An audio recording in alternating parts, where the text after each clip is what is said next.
We're at the Ridley Grove Community Garden in Ridley Grove at Woodville Gardens. It's a share model community garden. The garden's been in existence for about 4 years.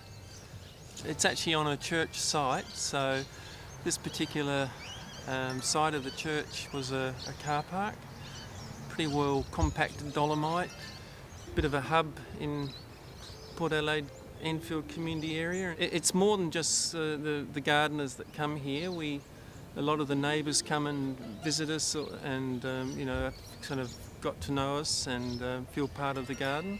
When we opened the garden, we had a couple of days of community fairs, and they were very multicultural fairs, and people from the community said, we haven't had anything like this for such a long time.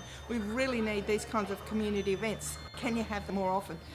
We get a lot of kids, school groups that come here and do workshops as well, and anything from environmental sustainability to nature lessons and also just learning gardening skills. They all pitch in and share the work and talk over coffee. So I'm doing my Master of Landscape Architecture at the moment, and part of it doing a written thesis, 10,000 words. I'm just looking at the social benefits of community gardens, and this is gold. This right here is gold. So this is what I'm looking at. So, yeah. You can capture that on the. Peggy is gold. Today, we've been generally weeding the orchard area, just tidying it up basically, and the weeds then would go into one of our compost heaps. We've probably got about 10 operating. We've got these here, and there's a couple around the other side. Oh, the worms help to compost the material. They eat it down, and over there in the big worming we get wormweed, and we dilute it to put it on the garden to make it grow.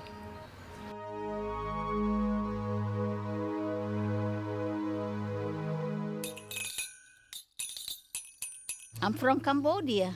This one for cook like soup. Soup? Yeah, and we put the salt and put the jar.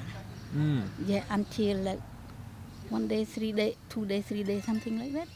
There's so many different layers. There's the community involvement, there's all the environmental, there's economic, there's everything. People come here and they kind of rediscover plants that they loved as kids, or they find something that they use in their own house for cooking, and it's that sense of a shared sense of gardening, which I think is the most valuable thing we give people.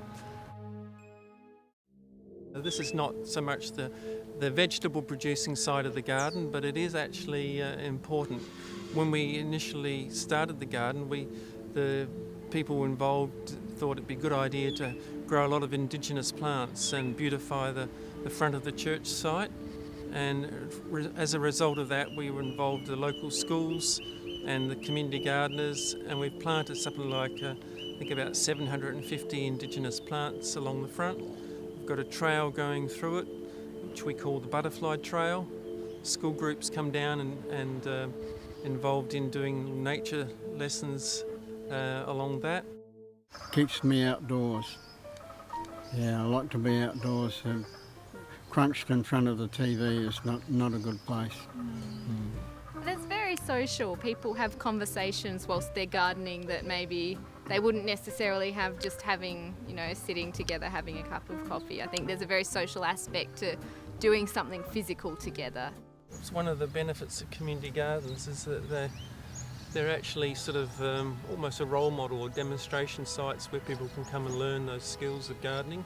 It's been absolutely delightful seeing the connection between key people who care about the community, who've come along and been a part of the garden committee and helped to get the whole project up and off the ground.